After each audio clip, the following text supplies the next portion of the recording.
CQFD, c'est aujourd'hui, c'est sur Poésie, et c'est le ministre des Outre-mer qui s'y colle.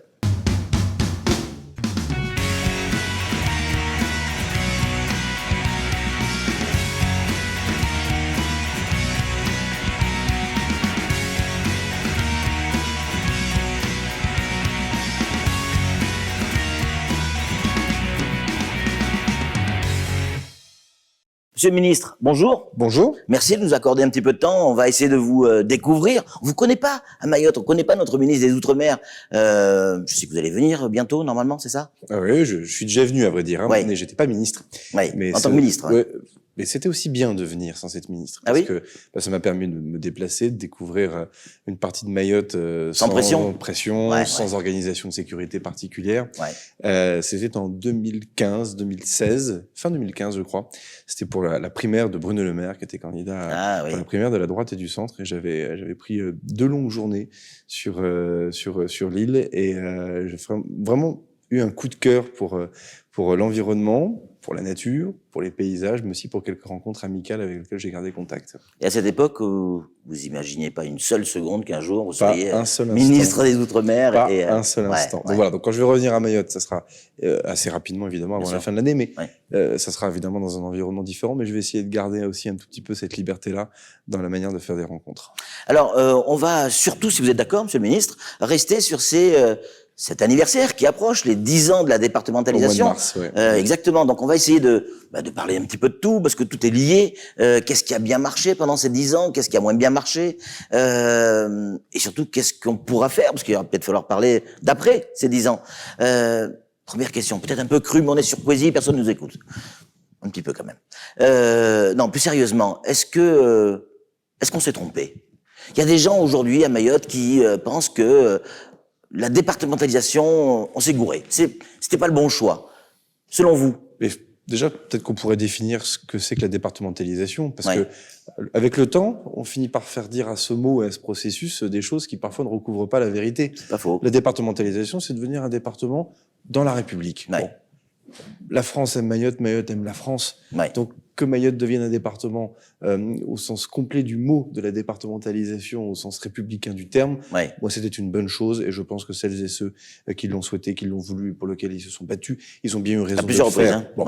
Après, le vrai sujet, c'est que la notion même de départementalisation, elle évolue pour les autres départements hexagonaux depuis maintenant 5 à 10 années. Vous voyez, là où Mayotte a réclamé un rattrapage bien légitime en se situant sur un terrain d'égalité par rapport à d'autres départements d'outre-mer ou d'autres départements de l'Hexagone. Pendant ce temps-là, on a des départements qui, eux, parfois, ont 2 siècles de départementalisation derrière eux, mais eux souhaitent désormais plus de différenciation, souhaitent plus d'adaptation, souhaitent qu'on reconnaisse davantage leurs spécificités. Alors, parce que la question est crue, mais la question est crue, donc la réponse doit être aussi tout aussi directe et claire. Est-ce que c'est un échec ou est-ce que c'est une réussite? Je pense qu'il faut avoir l'humilité de considérer que c'est encore trop tôt pour y répondre et que l'anniversaire du mois de mars, ça doit être l'occasion de nous pencher aussi sur le bébé devenu adolescent, préadolescent. On va fêter ses 10 ans et à regarder effectivement, comme vous l'avez très justement dit, qu'est-ce qui a bien fonctionné dans la croissance, qu'est-ce qui a moins bien fonctionné et qu'est-ce qu'il faut corriger. Et je dis même mieux que ça, si on y met de l'affection, si on y met un peu de vision, il faut se poser surtout la question, non pas de l'anniversaire des 10 ans, mais de l'anniversaire des 20 ans déjà. À quoi ressemblera le jeune adulte? À quoi, quand on sera en mars 2031 et qu'on se posera la question des 20 ans de la départementalisation, là, la vérité commencera à frapper à la porte. On ne pourra pas commencer à dire, là, pour le coup, on ne sait pas encore, etc. Donc, en fait, c'est un moment... Et je suis heureux, même si je vois bien que ça m'oblige beaucoup en tant que ministre des Outre-mer d'être le ministre de ce moment-là. Bien sûr. Mais à la fin, on va faire le bilan des 10 années. On va essayer aussi d'éviter de donner les bons points et les mauvais points à tout le monde, parce que je vois bien aussi la tentation.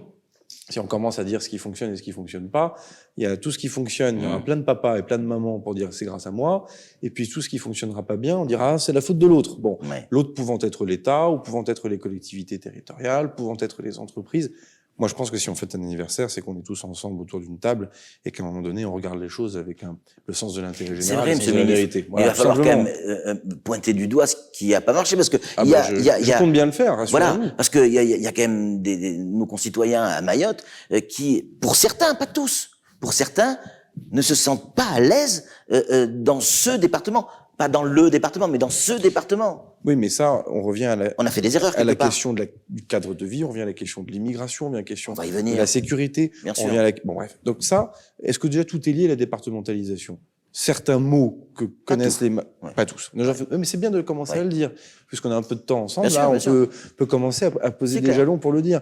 Est-ce que certains mots, et est-ce que certaines difficultés, on ne les aurait pas rencontrées de la même manière sans le processus de départementalisation? La réponse est oui. On va pas se raconter d'histoire, notamment sur les difficultés sociales, l'accès au chômage, qui malheureusement n'est pas une singularité mahoraise, pour se dire les choses très directement, etc. Oui, oui. En revanche, sur l'immigration, sur le fait qu'à un moment donné, un rattrapage social, bienvenu pour les Mahorais, on y reviendra sans doute, ait pu créer des appels d'air sur l'immigration irrégulière, la réponse là aussi est oui. Et c'est là où il faut qu'on fasse le temps du diagnostic et qu'on regarde bien justement ce qu'on peut mettre sur la table. J'ai reçu les élus, vous le savez. Sans Oui, doute, il y a mais pas longtemps. ouais, j'ai voulu faire un mois, point. ouais. Il y avait une actualité douloureuse, brûlante. La rentrée scolaire se profilait avec des difficultés que l'on connaît. Le Covid, il n'est pas complètement derrière nous. Et vous voyez Non, le niveau on de le vit vigilance encore. qu'il faut avoir. Regardez comment les choses se déroulent actuellement en Guadeloupe ou même dans certaines grandes villes dans l'Hexagone. J'ai eu un moment vraiment républicain avec tous les élus. Vous savez qu'ils étaient de sensibilités politiques différentes. Certains sont élus depuis très longtemps, d'autres sont élus de manière plus récente. Il y avait des représentants du département, il y avait des représentants des communes. J'ai vraiment fait attention à ce qui est tout le monde. C'est la moindre des choses. On a passé un long moment ici en mode langage cash. C'est aussi un peu mon tempérament. Et on s'est dit quand même un certain nombre de vérités. Moi, je souhaite que désormais les élus, justement pour l'anniversaire du mois de mars, puissent nous faire un certain nombre de propositions. Ils ont commencé à en faire. Mais qu'on arrive justement déjà à s'interroger, c'est quoi Mayotte en 2031?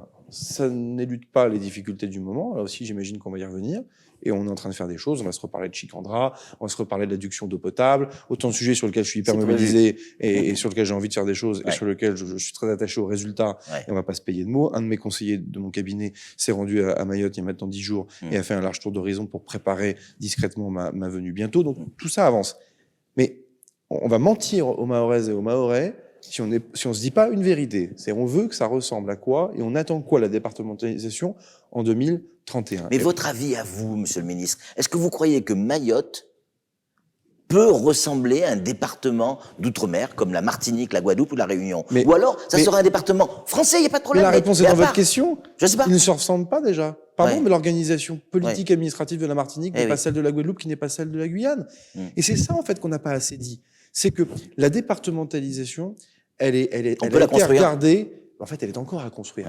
Parce qu'il y a deux moments. Il y a le moment du rattrapage. Comment on fait pour ressembler à un département comme les autres, pour faire vite? Bon. Bah, au fond, ça y est, on a un conseil général devenu départemental, on a une organisation avec des communes, on a un code général des collectivités territoriales qui globalement s'applique comme ça s'appliquerait dans mon département de l'Eure pour beaucoup de sujets, avec énormément de mesures transitoires, c'est la montée en puissance sur plein d'aspects. Mais regardez, je vais prendre un exemple hyper précis, hyper concret. On a déjà commencé à différencier. On a déjà commencé à faire en sorte que ce soit pas un département comme les autres, la recentralisation du RSA. La recentralisation, bah oui, mais ça c'est un point de différenciation intéressant. Croyez-moi, ça soulage les conseillers départementaux de Mayotte aujourd'hui, hein, parce que quand on fait un budget avec le RSA ou sans le RSA, c'est pas pareil. C'est l'État qui l'a récupéré. Moyennant quoi, et ça c'est important que celles et ceux qui nous regardent ce matin en soient conscients. Depuis qu'on a fait la recentralisation du RSA à Mayotte, qu'est-ce qui s'est passé? Les Guyanais ont demandé la même chose en même temps, bien légitime d'ailleurs. Bon, on l'a fait. Le président de la République, d'ailleurs, est le premier à le faire, parce que si je veux bien tout ce qu'on veut, mais enfin, ça fait quand même des années que tout le monde gratte à la pote pour qu'on le fasse. C'est Emmanuel Macron qui l'a décidé. Bon, la Réunion, pour des raisons similaires, qui peuvent s'en approcher, ont demandé la même chose. C'est fait. Qu'est-ce qui se passe actuellement? Vous avez plein de départements dans l'Hexagone qui disent « nous, on veut faire comme Mayotte ». Nous, on veut aussi la recentralisation du RSA. Bon, la réponse ne m'appartient pas. Je suis plus ministre en charge des collectivités territoriales. Je suis ici à l'Outre-mer. Mais c'est intéressant. Ça veut bien dire que la départementalisation, c'est pas l'égalité pile poil en tout point, en toute compétence, en toute organisation. Et en fait, il va falloir commencer à réfléchir de manière un peu différente. Et c'est plutôt intéressant en se disant qu'est-ce qu'on norme, parce que c'est un département comme les autres. Et c'est évidemment dans l'égalité à la citoyenneté, dans l'organisation de la plupart des pouvoirs publics, c'est très clair. Mais qu'est-ce qu'on fait différemment qu'ailleurs? Et ça pose la question du rôle de l'État. On l'a bien vu sur les collèges, on l'a bien vu sur les écoles, on l'a bien vu sur les réseaux d'eau potable, sur lesquels on est quand même, l'État est obligé de faire des choses qu'on ne ferait pas ailleurs. Et ça me va très bien. Et croyez-moi, je continuerai d'y Mais dans l'éducation nationale également. Bien sûr, mais évidemment. Il y a des choses que l'État prend en charge qui... Et en même temps, peut-être qu'il va falloir commencer à différencier un certain nombre de choses, parce que peut-être qu'à Mayotte, il faut organiser aussi un peu les choses différemment pour tenir compte de ces spécificités-là. Est-ce que je peux le faire tout seul depuis la rue Oudinot? La réponse est non. Est-ce que je peux le faire sur un déplacement même plus ou moins long de 3, 4, 5, 6 jours, 7 jours, mettons? Peut-être un peu, mais c'est aussi aux Mahoraises et aux Mahorais de le dire. Et pas que les élus, pas que les élus. Les représentations syndicales, sociales, environnementales, le patronat, enfin les entrepreneurs et celles et ceux qui créent de la richesse et qui créent de l'emploi. Voilà, moi j'ai vu la représentante du MEDEF de Mayotte, Carla Balthus, dans le cadre d'une délégation plus globale, parce que vous savez, les journées du MEDEF il y a pas très longtemps, et donc j'ai reçu l'ensemble du MEDEF ultramarin. Et pardon, mais il y a des gens qui ont des choses à dire, il y a des femmes qui ont des choses à dire. Il y a des personnes sur lesquelles aussi il va falloir qu'on leur redonne un peu plus la parole. Pour revenir sur cette histoire de département, Mansour Kamardine, notre élu LR à Mayotte, député, lui il dit qu'on n'a pas raté le département, qu'il fallait le faire, mais qu'on n'a pas mis les moyens qu'il fallait pour en faire ce qu'on voulait en faire. Vous êtes d'accord avec ça? Moi, je connais Mansour depuis longtemps, parce qu'on j'imagine. on a appartenu en tout cas à la même famille politique. Je note que Mansour, d'ailleurs, au début du quinquennat, a envoyé un signal de confiance, parce que justement, il avait voté la confiance au gouvernement. Et pour être honnête avec vous, dans la relation que j'ai avec lui, je lui ai dit qu'il aurait un partenaire franc, mais fiable, avec ma pomme ici au ministère des Outre-mer. Bon, d'autres le savent. Tani, le vice-président du Sénat, avec lequel je travaille de manière ancienne maintenant aussi. On reviendra peut-être sur les élus parce que je les connais bien et je ne les découvre pas ici depuis que j'ai été nommé là. Bon, la notion de moyens, là aussi, il faut qu'on s'y accorde, parce que celles et ceux qui pourraient être tentés. On m'a dit que je pouvais faire preuve de franchise et pas de bois chez vous. C'est un devoir, monsieur le ministre. Si on ne fait pas nous-mêmes, nous, là, les gens qui sont intéressés à cette affaire, donc là, les personnes qui vivent à Mayotte, et le ministre en charge, etc. Si on ne fait pas un bilan franc et honnête de la départementalisation, c'est-à-dire que c'est sensement, quoi. D'autres vont le faire à notre place. C'est clair. Vous voyez ce que je veux dire? Complet. Et je vois bien, à quelques mois de l'élection présidentielle, comment quelques-uns auraient peut-être intérêt à se servir de Mayotte, non pas pour défendre les intérêts des Mahoraises et des Mahorais, dont certains se foutent éperdument, mais en prenant l'exemple de Mayotte, en disant, voyez, cette départementalisation, c'est l'erreur tant de Jacques Chirac, que de Nicolas Sarkozy, que de Lionel Jospin, que de François Hollande, et que désormais d'Emmanuel Macron. On voit bien que ça a conduit à une fuite en avant en matière d'immigration, etc. Je ne veux pas que ce discours monte dans l'Hexagone.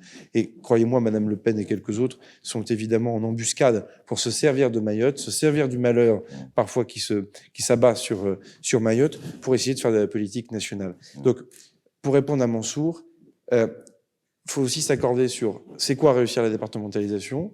En tout cas, je vois bien comment il ne faut pas la rater et qu'il y a encore des choses à traiter très vite pour qu'elle ne soit pas ratée. C'est une absolue évidence. On s'en est parlé. Je crois que la question actuellement de l'adduction d'eau potable est un exemple très concret. On ne peut pas comprendre qu'un département français depuis 10 ans ait autant de problèmes de fuite ou d'adduction d'eau. Bon, et en même temps, on a à peu près les mêmes partout, les fuites. Ça dépend. Il y a l'adduction et la production d'eau potable est un sujet, mais aussi la distribution, parce que tout ça, malheureusement, au bout d'un moment se lie. Il y a des territoires dans lesquels on produit plus d'eau et malheureusement, il y a trop de fuites. Il y a des territoires sur lesquels on cumule les deux, et typiquement à Mayotte, on peut cumuler les deux, avec en plus une augmentation de la population qui fait que on a besoin de plus d'eau dès lors que la population augmente. Enfin, là aussi, il faut se dire la vérité sur l'eau. L'eau, c'est pas une compétence de l'État. Non, mais faut le dire parce que c'est pas une compétence de l'État. Sauf que si à un moment donné la population n'a plus à boire, c'est l'État qui va devoir prendre les choses en main. Voilà, vous rentrez dans le bon débat. C'est que il faut qu'on dise bien droit dans les yeux à tout le monde que l'eau potable en France, ça n'a jamais été l'État.